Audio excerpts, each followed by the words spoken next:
We start with heightened urgency tonight to get Americans and allies out of Afghanistan. So far, the U.S. military has evacuated nearly 5,000 people from Kabul over the last several days. There are new reports tonight indicating that the Taliban militants have attacked protesters in the streets of Kabul with batons. They're also firing guns in the air. At least 3 people are dead one day after Taliban leaders promised a peaceful transition. That's not happening, and tonight the world is continuing to watch, wondering what the future of Afghanistan looks like and if the country could reopen the door for terrorists. NewsNation's Adrian Bankert has been digging into this for us today. I'd like to start with just the fear that not only Afghans face right now, but Americans, if this does in fact create an opportunity where terrorists now have a stronger hold again. Well, I think that's the big question on a lot of Americans' minds.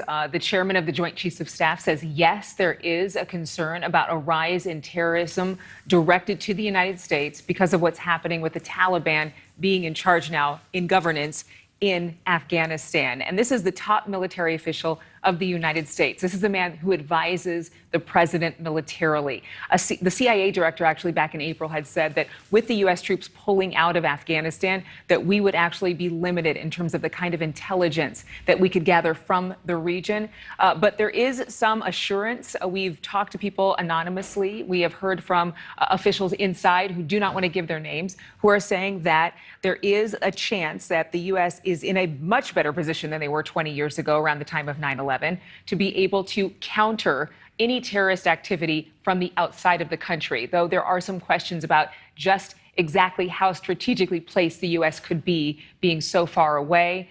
We have yet to see that, but we do know that there are going to be more talks about what President Biden's strategy is for counterterrorism, especially in light of what the chairman of the Joint Chiefs of Staff is saying. Well, and one concern is if it does, in fact, embolden terrorists. I talked to a woman last night who grew up under Taliban control in the 90s. She was a teenager. She was deprived of an education, was finally able to get out.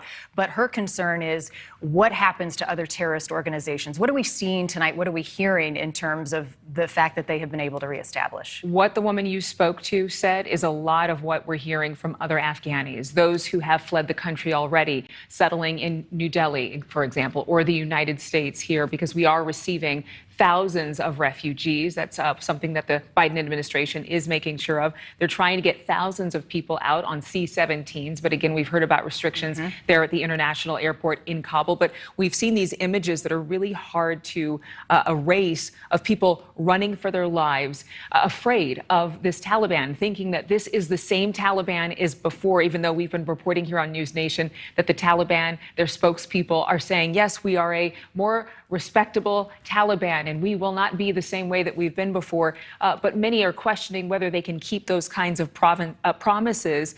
We know that they've taken over a number of different provinces in Afghanistan. They freed thousands of prisoners there who were not only Taliban soldiers who were imprisoned by the U.S., but also al-Qaeda and reportedly ISIS fighters as well. And there are reports, there's a report by the United Nations that actually says that the Taliban is still in talks with al-Qaeda fighters, though kind of under the radar, because they are putting forth this new image, this new rebranding. But we want to actually listen to what the Deputy Secretary of State said earlier today.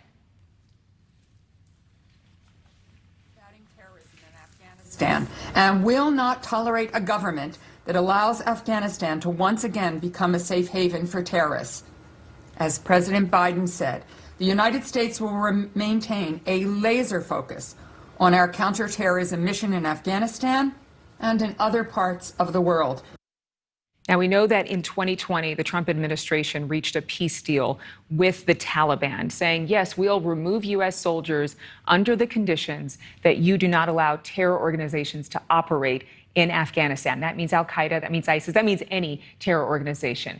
Some are saying that the Taliban will not hold up on that part of the deal. Others are saying, including the spokespeople for the Taliban, that they will maintain peace and order in the streets. Right, and trust is earned, and they haven't gotten there yet. And in terms of a plan, what is the Pentagon saying? Because clearly they were blindsided by the situation that we're in right now. Well, they were the ones who actually said that they presumed or predicted that they would possibly see a reassemblance of some of these terror groups in Afghanistan within 2 years. I mean, this all went down in what seems like just a few days. Overnight. Right. And so what we're seeing is the Pentagon is saying they are reassessing. They're looking at what timeline now could be put in place for groups, these terror groups, militant groups, to actually reassemble, reconstitute there in Afghanistan. And we've yet to hear back from them as to what that exact timeline would be. Evidence tonight, though, that the door has opened. Adrian, as always, thank you.